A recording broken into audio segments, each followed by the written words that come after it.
de la chronique de Michel Zerbib, le procès des attentats du 13 novembre pour déjà et ce nouvel épisode.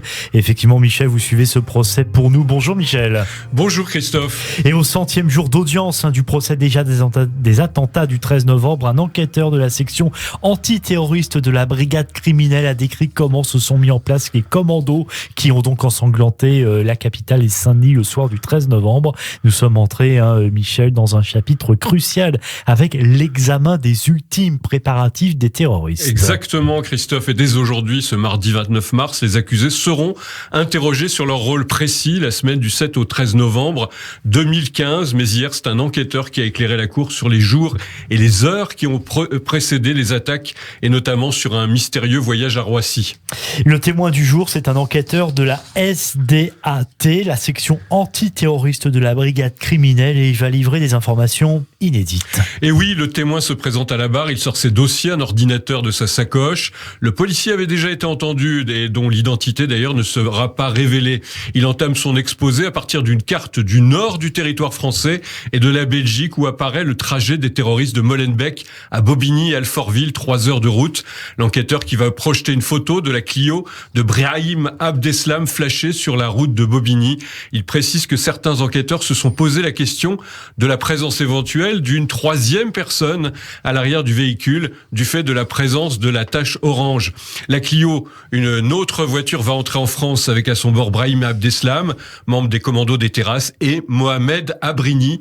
Il faut retenir ce nom qui va rentrer en Belgique, curieusement, dans la nuit du 12 au 13 novembre. L'enquêteur fait projeter des photos de l'intérieur du pavillon de Bobigny. Plusieurs éléments de préparation des attentats y ont été retrouvés. Des capuchons inflammateurs, des morceaux de tissu qui ont servi à confectionner des gilets explosifs des terroristes.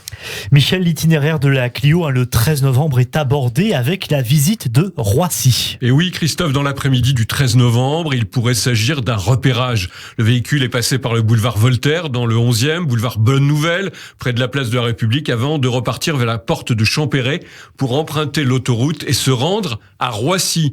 C'est ce qu'a pu faire ce véhicule au niveau de Roissy. On ne sait pas, admet le policier qui termine ici son exposé.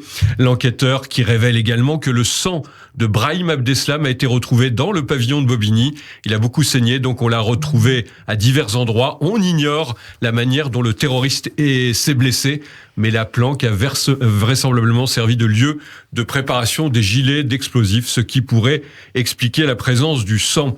Lors de sa déposition, le propriétaire de la maison va indiquer que le principal loueur, qu'il a identifié comme étant Brahim Abdeslam, a déclaré à son accompagnateur, identifié lui comme étant Mohamed Abrini, et différentes coups de fil, c'est la technique évidemment de recherche de la police, passé entre les lignes des terroristes et la Belgique, attribué à Bilal Atfi, un autre auteur des attentats, se déplace dans la soirée d'Alfortville vers Bobigny. Et voilà pourquoi Bilal Atfi aurait-il remplacé Mohamed Abrini. L'avocat général semble suivre cette piste et souligne que les conditions de départ d'Abrini montrent qu'il était totalement imprévu. Les parties civiles entrent en jeu selon la règle. Absolument, et on va citer Maître Topalov qui va interroger justement l'enquêteur sur l'hypothèse d'un remplacement de Mohamed Abrini par Bilal Atfi et demande s'il était donc possible que 4 terroristes aient été initialement prévus pour frapper le Bataclan. La cible principale était le Bataclan, répond l'enquêteur. Donc 4 terroristes, on l'a dit, c'est fort probable. Et très rapidement, les parties civiles n'ont plus de questions et la parole est à la défense pour conclure cette audience. Absolument. Maître Violo, l'une des avocates de Mohamed Abrini, estime et aurait voulu évoquer l'appel de la France et la Belgique vers 22h qui dure 6 minutes, un appel qui correspond au moment où Mohamed Abrini s'en va. Et là, l'avocate demande à l'enquêteur s'il lui paraît cohérent que son client devait faire partie des commandos. Et pour terminer, aussi, un des avocats de Salah Abdeslam fait remarquer que les coups de téléphone se font dans ce sens. Alfortville appelle la Belgique, qui appelle ensuite Bobigny.